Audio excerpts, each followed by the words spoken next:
Magandang araw mga kabutinting, maghihinang tayo. Binasahan na naman tayo ng trabaho na butas to nagkaroon ng bukbok. Ang nangyari, nabukbukan hindi pwedeng hinangan Hindi kasi natin pwedeng hinangan basta pag may bukbok dyan, hindi natin pwedeng hinangan. Ang kailangan lang natin duktungan o kaya ay flare. Pipitings natin kung pwede. Pero mas maganda kung ito gagamitin natin kasi duktungan na lang natin, putulin na lang natin medyo matabang tubo. Saka to. Medyo okay to. Ito kasi galing sa kundura na rep Yung mga kundura na rep. Medyo matigas din to. Kaya ito. Ihinangan natin to. Para magiging kasi ito tanso naman to. Tanso. Ito lang ang iduduktong natin para magawa pa tong condenser na to. Kasi wala mahal to pag bibili. Kaya kung ito naman ikakabit natin, hindi kayang hinanga, kaya gagawin natin. Dudugtungan na lang natin ang galing sa rep. Ito galing sa kundura na rep to Yan ang ilalagay natin mga kabuting-ting. Ihinanga natin dyan. Tapos ito naman, ihinanga natin ang pagkanon. Okay. Bubuka ko lang ito mga kabuting-ting.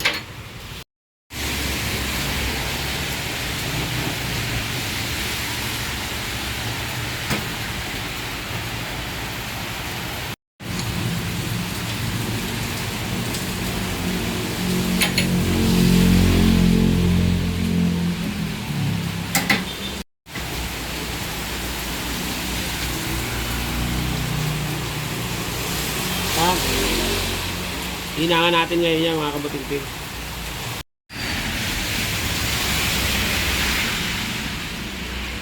Ang gagawin natin dito mga kabuting-ting, lalagyan muna natin ng flax. Kuya, pero... Kuya! Uy! Ay, meron na ako. Okay, Teka lang. Kailangan dadamihan natin ang flax mga kabuting-ting para mas okay ang hinang.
mo lang.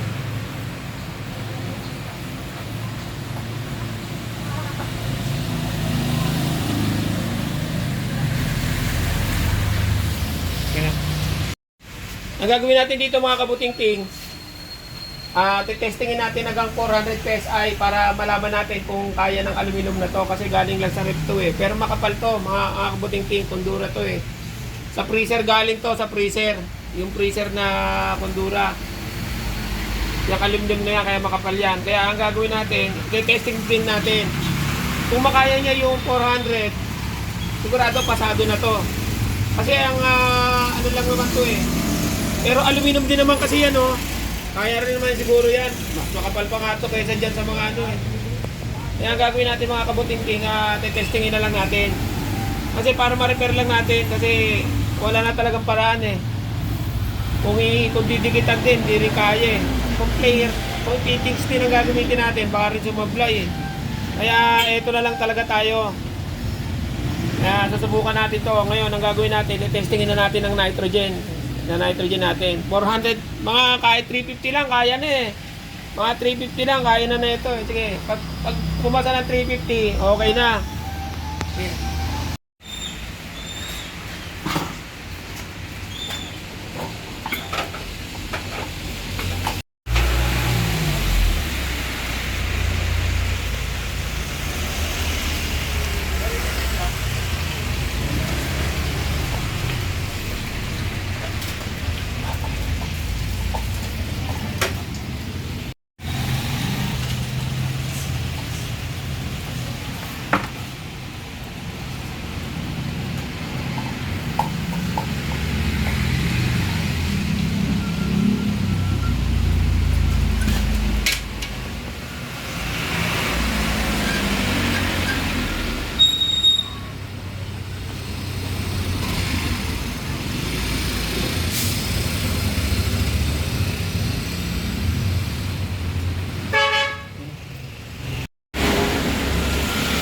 Ang gagawin natin mga kabutiting, maniniguro tayo.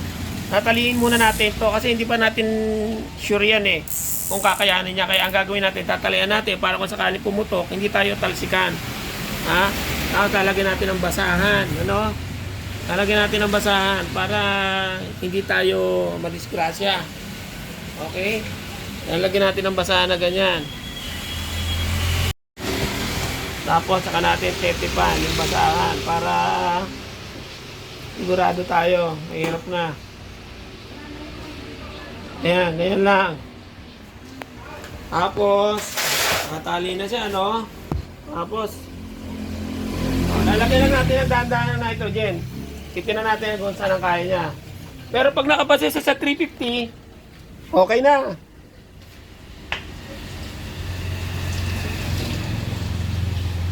Ganyan. Pumayos ka dyan. Dito ka sa kabila. 350 lang mga kabuting-ting.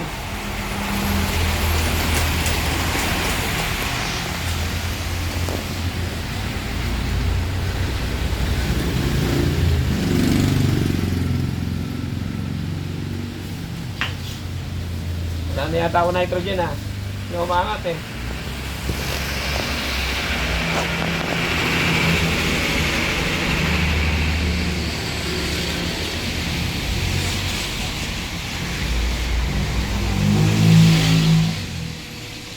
$250 pa lang mga kabuting-ting.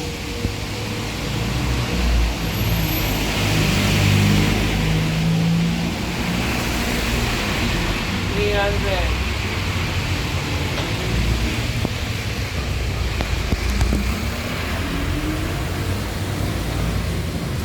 Konti na lang mga kabuting-ting.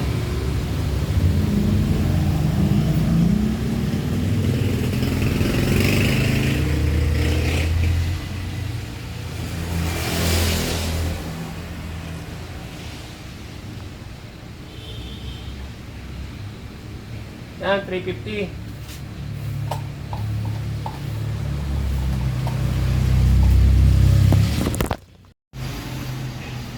Yan. Yan o. Nasa 350 na tayo. Yan o. Tapos, pabula na. Kuha ka ng pabula.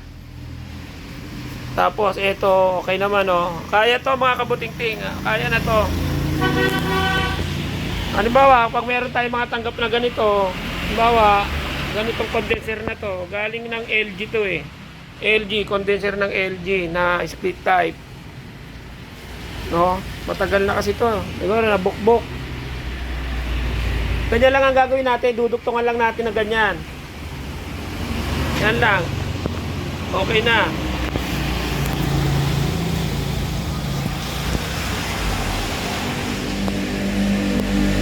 Gagawin na lang natin, ililigtas na lang natin.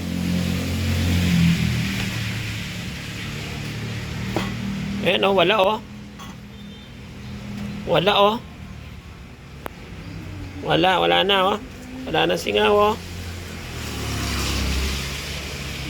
Walang singaw. Okay na.